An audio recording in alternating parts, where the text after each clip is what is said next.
గుంతనక్క పాక్ భారత్లోని జనావాసాలపై దాడులు చేస్తోంది. పాకిస్తాన్లోని ఉగ్రవాద శిబిరాలను మాత్రమే భారత్ టార్గెట్ చేస్తే పాక్ సైన్యం మాత్రం మన దేశంలోని అమాయక పౌరులపై దాడులు చేస్తోంది.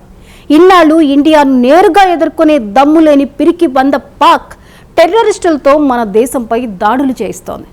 అయితే పెహల్గాం దాడి తర్వాత పాకిస్తాన్ ఉగ్రవాదులకు చుక్కలు చూపిస్తున్న భారత్పై పాకిస్తాన్ దాడులకు తెగబడింది. అయితే పాకిస్తాన్ సైన్యం వేస్తున్న మిసైళ్లను గాల్లోనే నాశనం చేస్తోంది భారత్ ఆర్మీ. అయితే పాకిస్తాన్ భారత సైన్యంపైనే కాకుండా సాధారణ పౌరులను టార్గెట్ చేసి దాడులు చేయడాన్ని అంతర్జాతీయ సమాజం కూడా చీకొడుతోంది. ఈ తరుణంలో తాజాగా పాక్ దాడులకు ప్రతిచర్యకు దిగింది భారత్. గురు శుక్రవారాల్లో వరుసగా డ్రోన్లతో భారత్పై దాడులకు యత్నించడంతో అందుకు ప్రతీకారంతో ఆపరేషన్ సింధూర్తో మరొకసారి ధీటైన జవాబు చెప్పింది ఇండియా. పాక్లోని 3 ప్రధాన వైమానిక స్థావరాలపై దాడులు జరిపింది భారత్. ఈ దాడుల విషయాన్ని పాక్ ఆర్మీ ధృవీకరించింది. ఆ దేశ సైనిక ప్రతినిధి లెఫ్టినెంట్ జనరల్ అహ్మద్ షరీఫ్ చౌదరి పాక్పై భారత్ చేసిన దాడులు నిజమేనని ఒప్పుకున్నాడు.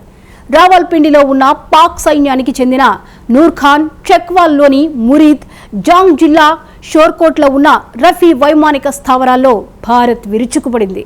రావల్పిండిలోని నూర్ఖాన్ ఎయిర్ బేస్ విషయానికి వస్తే ఇది పాక్కు ప్రధాన వైమానిక దళ స్థావరం. రాజధాని ఇస్లామాబాద్కు దగ్గరలో ఉంటుంది.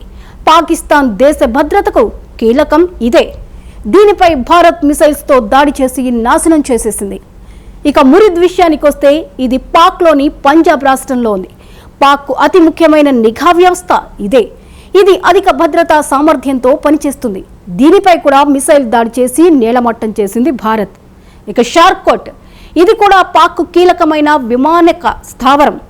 పాక్ వైమానిక రక్షణలో కీలక పాత్ర పోషిస్తున్న షార్కోట్పై భారత సైన్యం మిసైళ్ల వర్షం కురిపించి కూల్చిపడేసింది.